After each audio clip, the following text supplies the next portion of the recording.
มื่อครั้งที่ยังเห็นกันอยู่พวกเราหลายคนอาจไม่เคยมีโอกาสได้ยินได้ฟังท่านพูดใดๆแต่ก็ใช่ว่าท่านจะไม่มีสิ่งใดที่อยากจะพูดกับพวกเราและนี่คือคำพูดของหลวงปู่ที่ท่านได้ใช้ใจพูดเพื่อให้พวกเราได้ใช้ใจรับฟังเรื่องราวของปู่ที่เคยเล่าสู่มายังน้องๆและลูกหลาน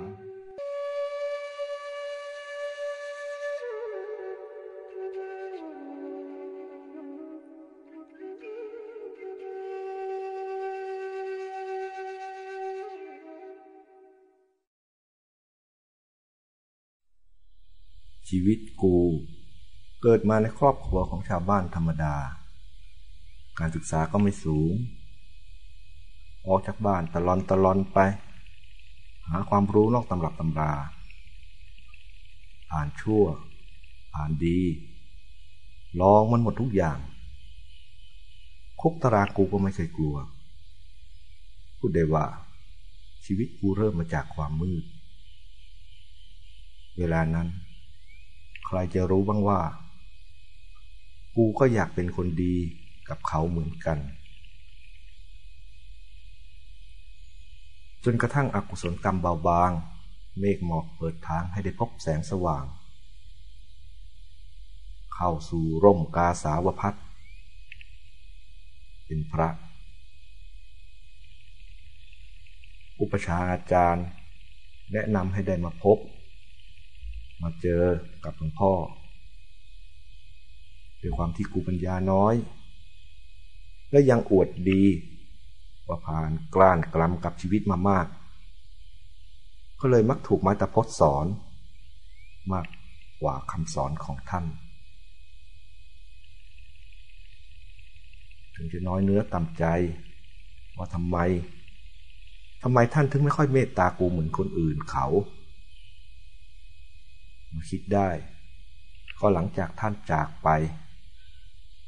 ก็เพราะกูชอบคำว่าไม่เป็นไรมันเสียทุกเรื่องท่านเองก็เคยว่า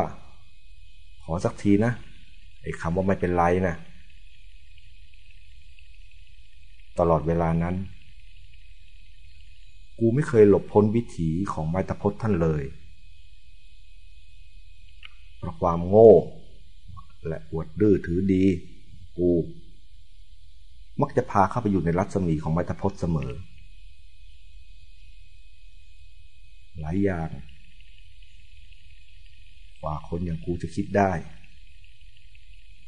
ว่ากูต้องถูกสอนอย่างนี้มันถึงจะจำไปจนถึงวันตายพ่อท่านก็จากไปหลายปีแล้วระลึกถึงครั้งใดท่านก็อยู่ในใจกูจากที่เคยดื้อด้านไม่ยอมใคร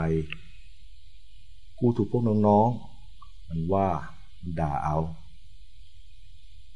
แต่กูก็ไม่เคยนึกถือโทษโกรธพวกมันกูมักจะเข้าไปง้อไปขอโทษพวกมันก่อนเสมอความที่ปัญญากูน้อยธรรมะจะผ่านหูซ้ายทะลุออกหูขวามาตลอดกูก็ยังพยายามเพราะกูอยากตามไปรับใช้หลวงพ่อเหมือนเมื่อก่อนกูคิดของกูอย่างนี้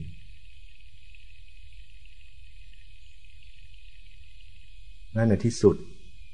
เมื่อกูรู้ว่าทุกวันนี้หลวงพ่อท่านยังอยู่ที่ใดสอนลูกหลานอยู่ที่ใดกูก็จะไปที่นั่นอยู่ร่วมกับลูกหลานที่ไปถึงก่อนตามไปรับใช้ท่านเหมือนดังเคยวันนี้ไม้ตะพดไม่อยู่ข้างกายท่านคงมีแต่มือที่เปลี่ยนด้วยความเมตตาและใบหน้าที่เต็มไปด้วยรอยยิ้มกูขอกราบแทบเท้าท่านผู้ให้ความสว่างแก่ชีวิตกู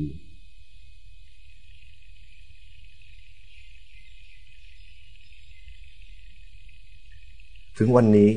คำพูดกูคงเป็นคำพูดสุดท้าย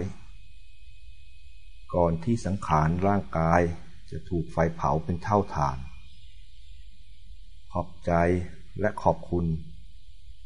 ในน้ำใจของพี่ๆน้องๆและลูกหลานทุกคนกูขอโทษและขออโหสิในกายกรรมวจีกรรมมโนกรรมทุกอย่างที่เคยล่วงเกินกันมาในระหว่างทางเดินของชีวิต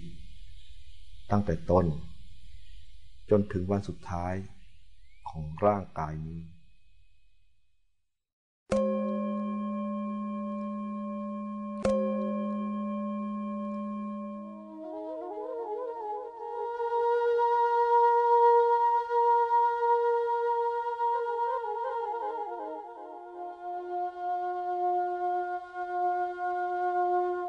คำพูดทั้งหมดทุกคำที่ทำให้พวกเราได้รู้ว่าตลอดเวลาท่านคิดถึงผู้อื่นมากยิ่งกว่าตนเองแม้นับแต่นี้กายสังขารของท่านกำลังจะมอดไหม้เหลือเพียงเท่าธุลี